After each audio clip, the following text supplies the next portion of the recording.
Hello folks, Jesse Wright here with YouCouldBe.com, and today I'm going to tell you how you can retire by 40.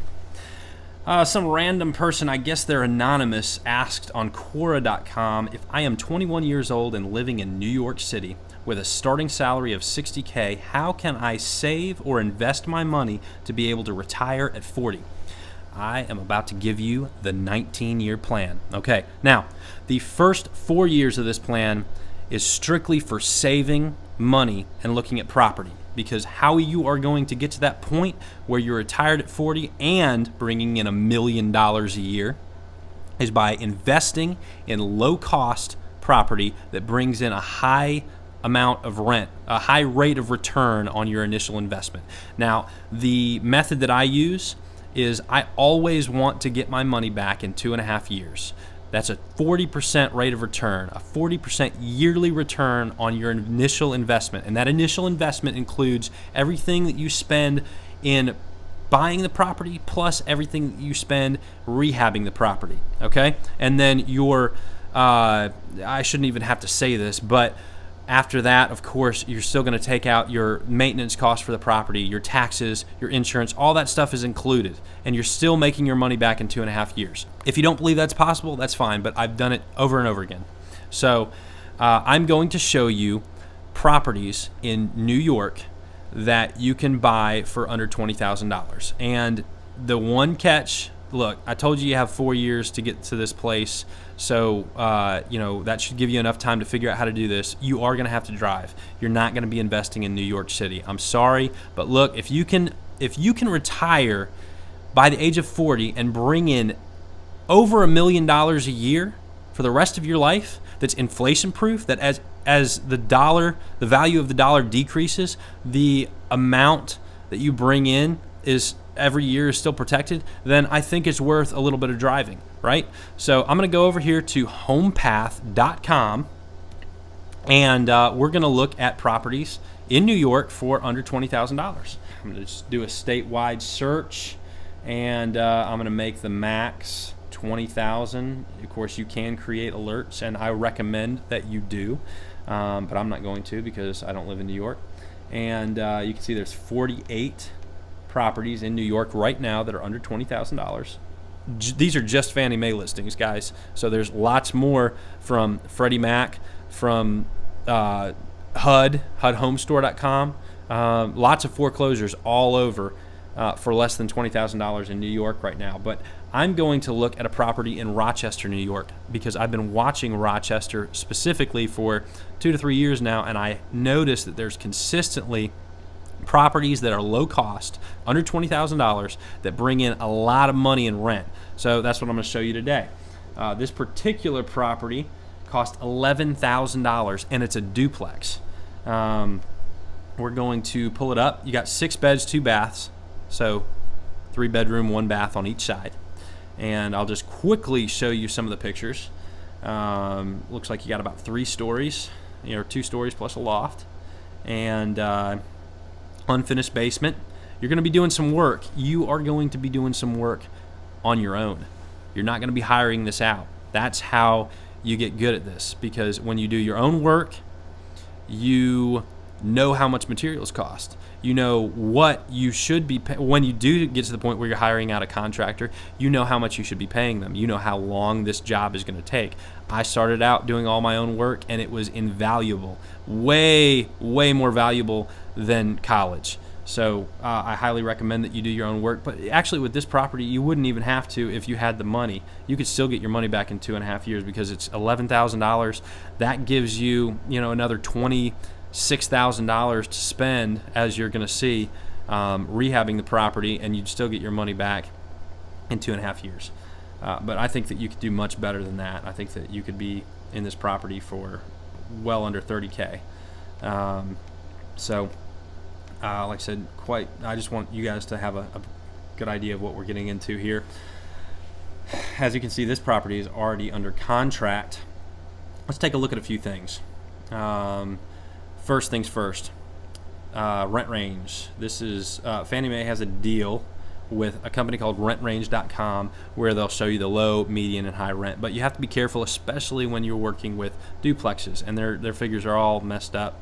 Actually, they normally are all messed up. This one is jacked up, and yet the numbers still kind of work out. But I'm going to show you what you can do to kind of protect yourself against that. So first, we're going to take a look at rent range. Actually, I think I already got it pulled up. So yep, here's the report. Notice they say this is a report for a 6-bedroom, 2-bath. But they're not renting it out as a duplex in this report, and so that's what messes the figures up. You can see that the median rent, according to them, is $850 for a 6-bedroom, 2-bath. But this gold bar right here is what Section 8 would be willing to pay according to rent range for a 6-bedroom, 2-bath. These numbers are just worthless to us. So what I've done is I've pulled up a report in Rentometer, rentometer.com. rentometer.com, and I pulled up this exact address, but I've said that it's only 3 bedrooms, so it's going to give me comparables in the area for 3 bedrooms, and you can see that it says there are 14 comparables, 3 bedrooms in a 0.42 mile radius. And if you look at this map, you can see, of course, this orange star is the property in question, and then we have others. You know, this property is going for $850 a month. This one's $700. This one $1,250. This one $850, and then there's some lower ones $550. You know, and the green, of course, is low. The red is high. Anyway, so you see that the median rent is $750. I'm going to show you why you can actually get $830 a unit. At least I believe you can. This is, let me just take you back over here. If you scroll down on Fannie Mae's website, HomePath, all the way to where you get to this section that says housing information, you can click on any of these buttons that say view now, and it will take you to Onboard Navigator. I've already got it pulled up. Neighborhood Navigator is just an awesome tool. It'll let you know a lot about the area that you're investing in. You'll see right here that this area in this zip code, 12.1% vacancy rate on the properties there. That's actually pretty low. That lets you know that there are not that many rental properties available, so it's a lot easier to rent your property out in Rochester, New York. If you, of course, they have lots of other bits of information about, you know, the income and so on and so forth, but the section that we're interested in is the fair market rents, because I recommend trying to rent your property out to Section 8 tenants. You'll notice that the only people that tell you not to rent out to Section 8 tenants are people that don't do it, typically. They just don't know what they're talking about. Some people do have bad experiences, but man, the good experiences far outweigh the bad experiences. Being able to have all this money direct deposited into your account every single month, not having to hassle someone over rent, plus you're able to charge about $100 to $200, sometimes $300 more than the median rent in the area. It's a great deal. So if you look down here at the fair market rents, you'll see that a 3-bedroom, they say that HUD is willing to pay $932 a month for this property, or for a 3-bedroom. They do kind of just break it down by zip code. So one thing that they won't tell you, though, is that for some reason HUD includes a small amount in this figure for utilities. I don't know how much that figure is. I don't think HUD even knows how much that figure is. But what I do know is I've never been able to charge more than $90 shy of this figure. So here, just to make it easy, I'm going to say $100 less, $102 less. We're renting these duplexes out for $830 per unit. Now, let's go take a look. Let's go back to HomePath, and I'm going to pop open my calculator, and we're going to talk about yearly expenses. One thing to notice first, the property tax, $2,500 a year. And you're also going to have, let's just say, $1,000 a year in insurance. We're going to go with high deductible insurance. If you do that, you should be able to keep it under $1,000 a year. I think that's safe to say. You'll find a way. You might even be able to get quite a few $100 less than that, but we're going to say $1,000 a year to keep it simple. And then we're going to say you're going to put $1,500 a month away, or $1,500 a year away, to go towards maintenance and repairs and other things that you'll just inevitably have when you have a rental property. So that's $5,000 a year that you're going to be putting out in expenses and taxes and so on and so forth. Since we're renting each unit out for $830 a month, that means we're going to be bringing in $1,660 a month, and we're going to multiply that by 12 months. Brings us to $19,920, and then we're going to subtract $5,000 a year from that, and that leaves us $14,920, and we're going to divide that again by 12. That'll show you that you have a monthly income now of $1,243. So what are we going to do with that? We're going to reinvest all of it. Now, I told you for the first 4 years, all you have to do is save up your money, buy this property, and get it rented out. So you have 4 years to make your first move. After that, you're going to reinvest your proceeds, everything that you make, every 2 years, a minimum of every 2 years. If you do that for the next 15 years, you will have a retirement of over $1 million a year that keeps up with inflation. So in 40 years from that time, when you're 80, if you're still alive, you'll be bringing in probably $12 million a year.